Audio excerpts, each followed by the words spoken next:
More recently, one of the more common ways that psychological researchers do their studies is using surveys. So, surveys would just be using questionnaires or instruments to ask a wide range of questions. Typically, the questions are more direct than like the psychological tests we just talked about. They would probably be more likely just to directly ask, how's your mood? Are you sleeping well? Are you depressed? And so the advantage is, you can do a survey with a large number of people and collect a large amount of information. So when I do research, I do surveys. Let's see, I just was looking at data from over 4,000 people, and they completed like an hour-long survey. And so you can only imagine the amount of information that we collected from those people. But there are certain disadvantages, or at least concerns, we need to have when we conduct surveys. So the first is we need to consider how generalizable the results are. And that relates back to how representative the sample is. So one of the first kind of critiques or questions you should have when you look at the results from a survey would be who is actually included in the survey and how representative is that group of the people we're actually interested in. Because often what we find with surveys is that we don't get everyone. So for example, it's really hard to do survey research on people with depression because people that are severely depressed don't want to participate in surveys. So that's just one example. It's also possible that people are going to be inaccurate or won't be truthful. And so we have to be concerned about that if we were to ask people about drug use, for example, how honest are they going to be, or how safe would they feel to be honest? And so we have to be concerned about potential biases in their responses. So let's transition now to talking about correlational research. Because correlational research, I would say, is the most common type of study that we see in the field of psychology. And once we get into the specifics of it, I think you'll see why that is the case, but then you'll also have a greater appreciation for why that's kind of problematic.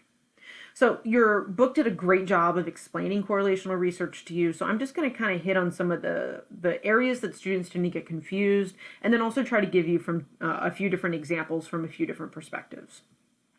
So with correlational research, what we're doing is we're looking at the relationship between at least two variables. And for the purposes of this class, we're just going to stick to two variables. But I just wanted to mention it because with correlational research, we can get more complicated. So I don't want you to think that psychology research only looks at relationships between two variables at a time. That's not the case. But for this class, let's stick to the basics. So a correlational study is going to ask, is variable A related to variable B? And by related, I'm talking about this kind of bi-directional relationship. And we see that with smoking and health, right? As people smoke more, they're less healthy. And as they get less healthy, they tend to smoke more, right? Because that kind of stress and concern, we see often drives people to smoke more. So that can kind of go either way. There's no one thing causing the other. It's bi-directional. So our correlational study is going to tell us whether two things are related, but then also give us information about what that relationship looks like. And so I put this continuum up to represent what that correlation can look like. So when we conduct a correlational study, we get a single value that represents that relationship. And that value is going to tell us both the direction of the relationship and how strong the relationship is. And so what you need to know is a relationship of 0 means that those two things are not related. So things like shoe size and schizophrenia symptoms. Those are two variables that have absolutely no linear relationship. But as you move either direction from 0 and move towards -1 or move towards +1, +1, what we see is that the relationship becomes stronger. Okay, and again, your book had some really great figures that demonstrated what that can look like. So definitely make sure you're familiar with that. But I wanted to highlight what the plus sign versus the minus sign means. So the plus sign means that it's a positive relationship, and the negative means that it's a negative relationship. And so a negative correlation means that the variables move in opposite directions. As smoking increases, health decreases.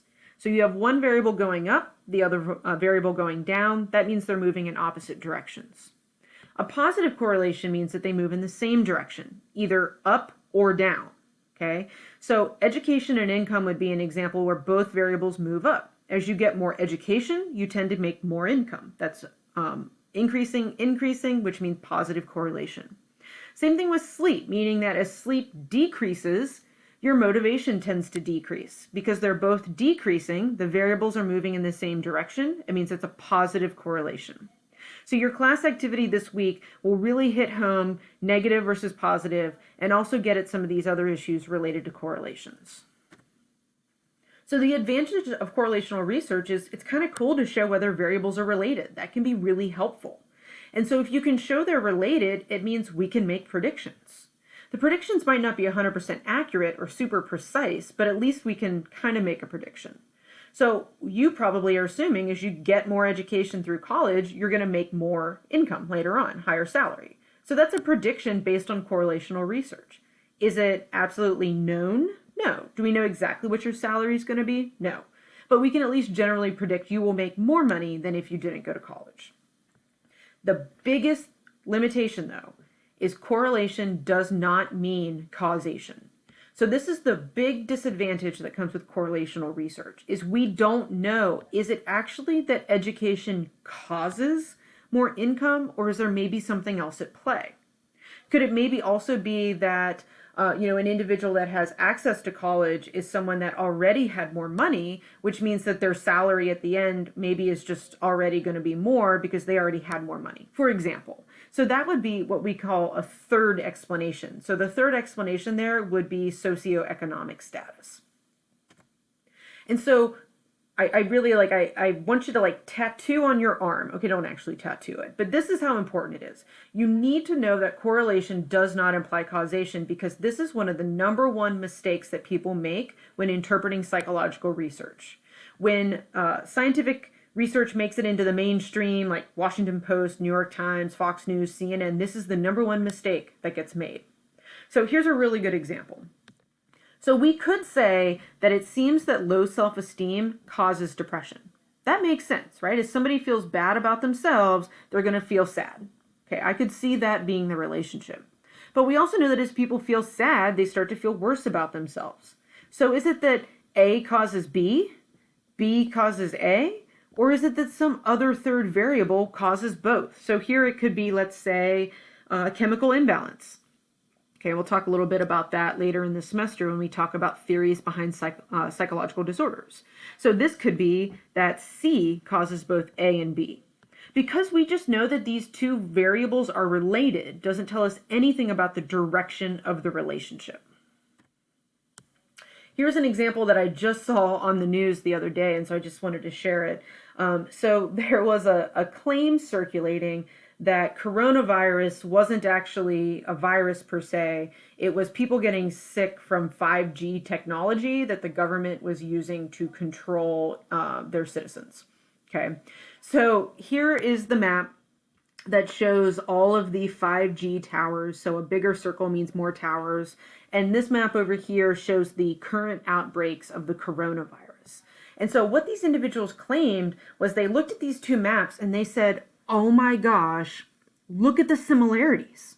Where you see the bigger circles, more red on this map, you see bigger sections of darker red on this map. Oh my gosh, here's the scientific evidence. Okay, so there's lots of issues with that. The main issue is that this is a correlation. They were simply looking to see if the patterns on this map were related to the patterns on this map.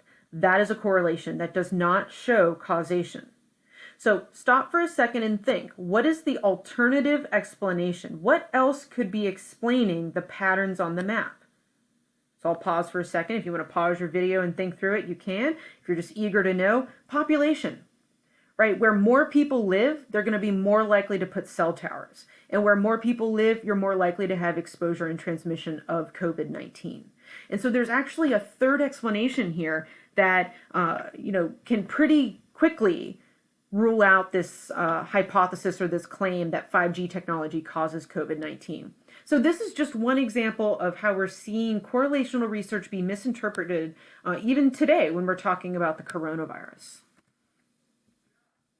So we're going to talk about experiments But I also want to kind of caution you that there's so much more to conducting experiments that I'm really going to touch on today. And honestly, everything that I'm talking about today. If you are interested in this, let me know. I can point you to some other readings. I also would highly encourage you to major in psychology and take research methods with me, because this is what we talk about. We talk about how to do research. So again, just kind of a disclaimer that I'm going to really simplify talking about experiments here. So when I say an experiment, what I'm talking about is a researcher who's trying to determine the cause of something. So the question here would be, does X cause Y? And so X is going to be the variable that the researcher has control over. So we use the word manipulate. I don't love the word manipulate because it sounds like some kind of like interpersonal drama that they're like, I don't know, emotionally manipulating someone. That's not it at all. We're just using the word manipulate to mean that the researcher controls the variable. So they're interested to see if this X variable, the variable that's manipulated, then changes Y in the expected or predicted way. Okay? And so we have these terms, independent variable to talk about the cause and dependent variable to talk about the why. If you get confused between these, the way to remember it is the dependent variable depends on the independent variable. So meaning how the person performs over here depends on what manipulation was given over there. At least that's how I remember it. So here's, again, a very simplistic example of an experiment. So let's say my question is, does study technique predict exam grades? So to say this a different way, can I cause a change in exam grades based on study technique? So here, the study technique the person is assigned to is the independent variable, and I'm trying to see if that is the cause of how they perform over here on the dependent variable. And so what I'm going to do is I'm going to have two different categories or two different groups, and I'm going to randomly place students into either a group where they did not use flashcards or a group that did use flashcards. Now I'm going to pause here and point out a few really important things. First of all, it's really important to have what we call a control or a comparison group. That's because if we only had the single group with flashcards, we would have a really hard time explaining what happened on the exam grades. So let's say after quiz 1, I say to you all, okay, everybody's got to use flashcards. If your grades go up, it's really hard to know if maybe you just got, better sleep the night before your quiz 2, or maybe you just got more motivated in week 2 of this semester. It's really hard to know what led to the change because I don't have a group to compare you to. And so I would want to include this no flashcard group, because that would be a group that would allow me to be able to say, okay, the flashcard group did better than the no flashcard group, which helps me rule out other explanations like motivation, sleep, getting used to college. The other thing I want to point out is that we have to use what's called random assignment, meaning we have to randomly place participants into these two groups, because if not, participants could self-select in a way that would bias the results. So if I were to allow students to select which group they wanted to be in, maybe the stronger students would all pick flashcards because they're super excited about the class and they're doing really well and they're really motivated. And maybe the group that's already not performing well, maybe they don't have quite the level of achievement at a college level, they're going to choose the no flashcard group just because they're less motivated or maybe less engaged, less interested, or maybe they feel like they're not going to perform as well. Because the groups have already kind of decided which category they want to be in, they got to pick, that means my groups are biased. And now I don't know if the differences on the exam grades are because of flashcard use or because of these pre-existing issues. So again, not all studies are equal in their quality. You want to make sure that there's things like a comparison group. You want to make sure that the participants were randomly assigned. You want to make sure they're randomly assigned to their groups. And you want to make sure that your sample is representative of whoever you're interested in studying.